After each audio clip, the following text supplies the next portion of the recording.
রাজধানীর কারওয়ান বাজারে ইসলামী আন্দোলন বাংলাদেশের নির্বাচনী জনসভা অনুষ্ঠিত হচ্ছে। এই মুহূর্তে দেখতে পাচ্ছি যে নির্বাচনী জনসভা ইসলামী আন্দোলন বাংলাদেশের নেতাকর্মীদের ঢল নেমেছে।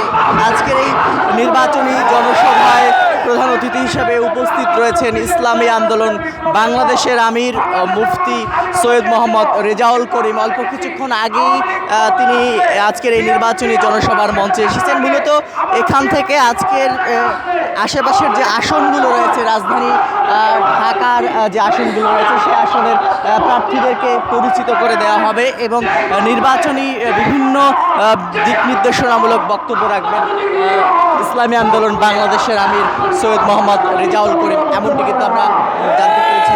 এই মুহূর্তে দেখাচ্ছিলাম যদিও আজকের এই নির্বাচনী জনসভা শুরু হবার কথা ছিল দুপুর 2টার দিকে, তবে দুপুর 2টার দিকে এটি শুরু না হয়ে 3টার পরই কিন্তু শুরু হয় তেমনটি দেখি। তারপরেই ইসলামী আন্দোলন বাংলাদেশের নেতাকর্মীরা দলে দলে কিন্তু এখানে আসতে শুরু করেন। এখন যে জায়গাটিতে আমরা দেখাচ্ছিলাম, এই জায়গাটি পুরোটাই কিন্তু কানায় কানায় পরিপূর্ণ হয়ে গেছে ইসলামী আন্দোলন বাংলাদেশের নেতাকর্মীদের অংশগ্রহণে।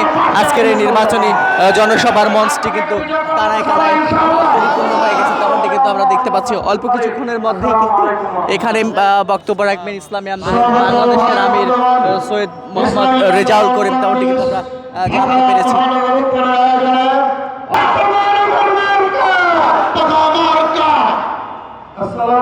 বাংলাদেশ আয়োজিত আজকের এই নির্বাচনী জনসভায় উপস্থিত আমাদের প্রাণপ্রিয় রাহবার, বঙ্গ অভিভাবক, আজকের প্রধান অতিথি ইসলামী আন্দোলন বাংলাদেশের সংগ্রামী আমির আবশ্যিক নেতা হযরত পীর সাহেব চরমোনাই, উপস্থিত আমাদের ঢাকা উত্তরের সংসদীয় আসনগুলোর সম্মানিত সংসদ সদস্য পদপ্রার্থীগণ, উপস্থিত নগর নেতৃবৃন্দ, থানা নেতৃবৃন্দ, সমবেত আমার ঢাকা উত্তরের ভাই ও বন্ধুগণ, প্রিয় ভাইরা, আমাদের আমির এসেছেন বক্তব্য রাখবেন জাতির উদ্দেশ্যে।